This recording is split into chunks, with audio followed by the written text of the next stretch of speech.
was a revolutionary.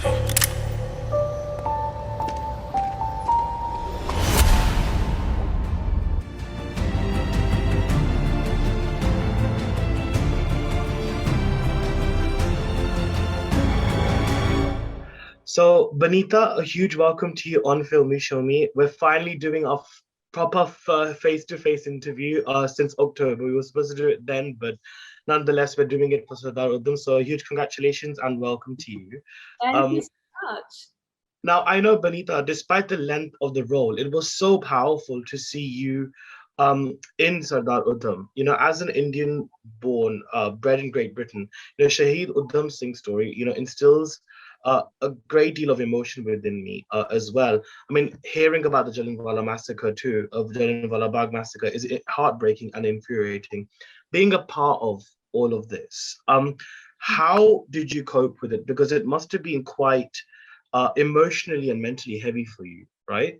Yeah, I think, especially given that I'm a Punjabi immigrant and I know my grandparents went through hell and back during the partition, it was something which, and I'd never been to Amritsar before, actually. I'd never been to Punjab before we started shooting this movie. So to be able to have that opportunity was incredible. But the way that the team made the sets for the massacre was, it felt so real. And seeing everyone, all of the actors in their costume, it was almost traumatizing because it kind of felt like we were reliving it. And then again, rewatching it when the film released, I was sobbing by the end because just the way Shoojit Sir has, you know, crafted this movie, it's so real and it's so grounded and it genuinely makes you feel like you're reliving that trauma again.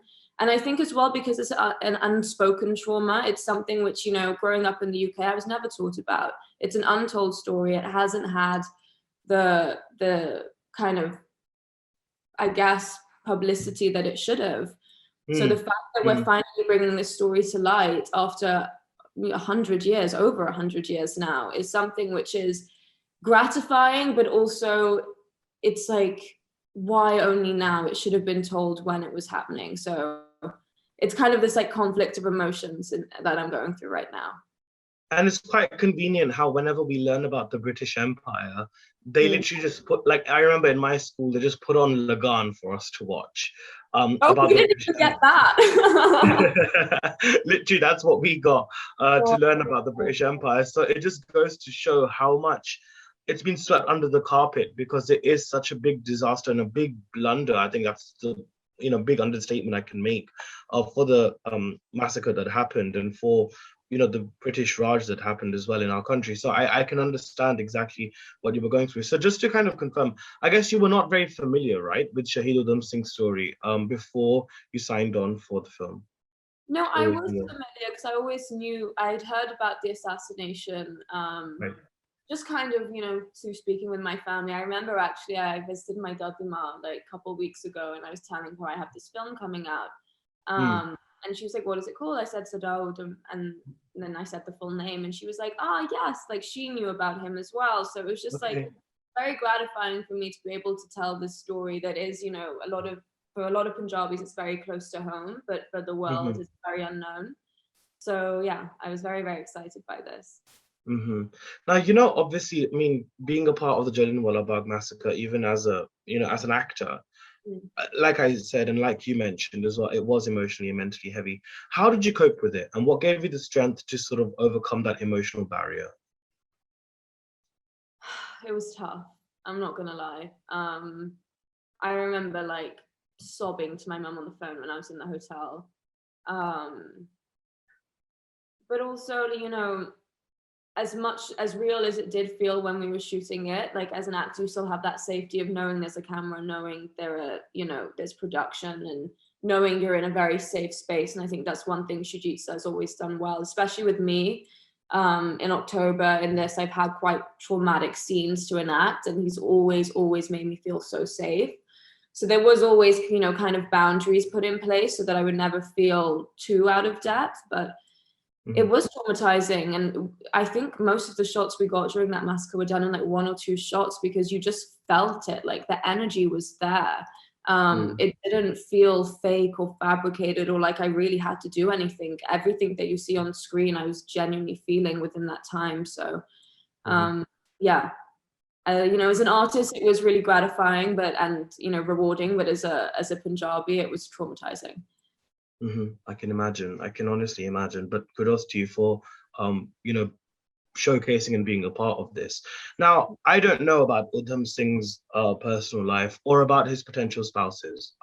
That's always something which I don't think many of us will know unless if someone actually does a proper, you know, documentary and actually delves into it a lot. So I guess when you were told or advised, what were you told and advised, sorry, when you were approached to play Reshma in the first place? Because obviously a lot of people have sort of said, but, you know, did he have, you know, a partner or a potential love interest who was mute? So what was that sort of approach given to you by Shoojit Sir when you were initially approached for the role? Um, I think with Reshma, like Shoojit obviously took some creative liberty, and I do think her character, you know, is poetic, and it kind of brought this other poetic element to the story. Hmm. So when I was approached, I was told she was real. So I thought Right. like she actually is deaf and mute, and I really have to get this right. So I had, you know, I arrived in Amritsar. I was working with my tutor. I was going to the Pingalwara School for Deaf and Mutes like every single day, meeting the kids, interacting with them. They taught me so much. It was such a wonderful experience. And then I remember when I wrapped, I actually said to Shoojit, I was like, oh, so, you know, like I've never heard about her in history books. Like I was really trying to Google her and like find out more. And he was like, Mm. yeah, like, he was like, I took some creative liberty. And I was like, wait, what? But when you watch the film, I can see why he did that. And I think it just brings, you know, a really utopian, like poetic element to the movie. And so yeah, I can see why he did what he did. He's a master, he's a genius. I never really question why he decides to do what he does. I just want to fulfill his wish in the movie, and I hope that I've done. Yeah, oh no, you definitely have done that. And I think I was very happy to see you in the film as well, as you can imagine. Now, and I think as I mentioned just recently on Twitter and on Instagram, you know, I think Shoojit has a very sensitive and expressive approach to his characters and works. You know, it's the fragility of human emotions which he carries so delicately. And I've gotten to know you over the years as well, Banita, and you are also just as compassionate in real life. So how much, I guess, are you able to sort of relate with his vision in both October and now Sardar Udham, given the fact that you two are empathetic, sensitive, and compassionate too? I think with Shoojit and I, we just have like an unspoken bond. Like sometimes he can just give me a look and I know what he's thinking. He's a very, very deep director, and he makes you feel so safe. And he's actually a really great actor, I have to say, just people don't know it. So there's just a mutual understanding. I think our styles are very similar. I love his movies, so to be able to say I'm a part of them is something which makes me so happy. Um, and we just work really well together, honestly. And also, you know, we've done two really hard-hitting films together, but at the same time, like there's a banter there. Like he makes fun of me, I make fun of him. You know, like we know when to keep it lighthearted, and we know when we have certain scenes when to, you know, really zero down and focus in on the work. And he really is a mentor for me, and I'm so blessed to have someone like him in my life who's guided me from the start of my career. Wonderful. Now, your breakthrough in India, Banita, has represented the many dreams of Indians and budding South Asian actors here within the UK. Do you feel satisfied with the way your career has panned out thus far? And having done several Indian films as well. I mean, do you also feel at the same time, so it's two questions in one really, do you also feel like the West approaches you now through the understanding of solely being an Indian actor in that sort of way as well? No, I think honestly, in the West, I've had to fight for every role that I've gotten.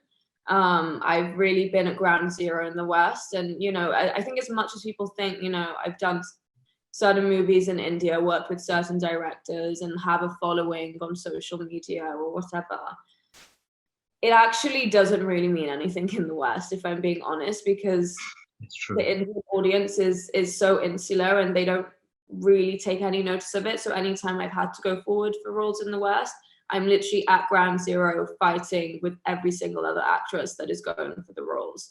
But, you know, having said that, I'm working my way up here. Obviously for me, I would love it if the two industries were reciprocal and like my career there would help me here, and that's just not how it works at this point in time. And that's just something that I have to deal with. And I have a great agency here, Claire ARG, and I'm signed with IMG.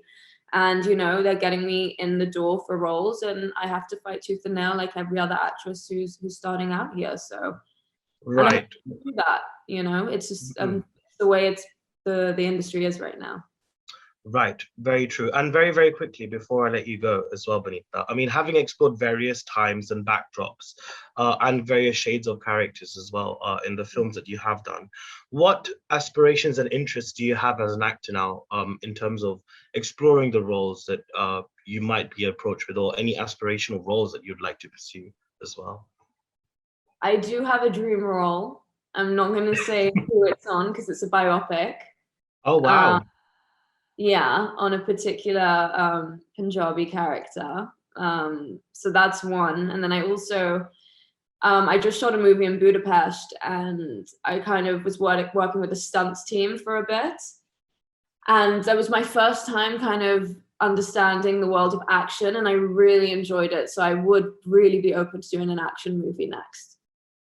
Oh, wow. Well, I can't wait to literally see you back in action with Banita. And I think just seeing you in Sardar Udham, it's filled my heart with absolute joy and pride to see a friend actually working in such a wonderful film. I think it's incredible, and I think it's arguably the best Hindi film of this year. So a huge congratulations to you, Shoojit, Vicky, and the entire team of the film. It was amazing. So congratulations, and I'm really proud of you. Thank you so much. I'm so glad we got to actually do our interview. Yeah, finally. I know we missed out on Shoojit Sircar film, and we got to do it for another Shoojit Sircar film. So it's amazing. Exactly. The universe has its way of working its way around. But, you know, as they say, good things take time. So yeah. So thank you so much, Banita. Thank you. Have a good day. Bye. Bye. Bye.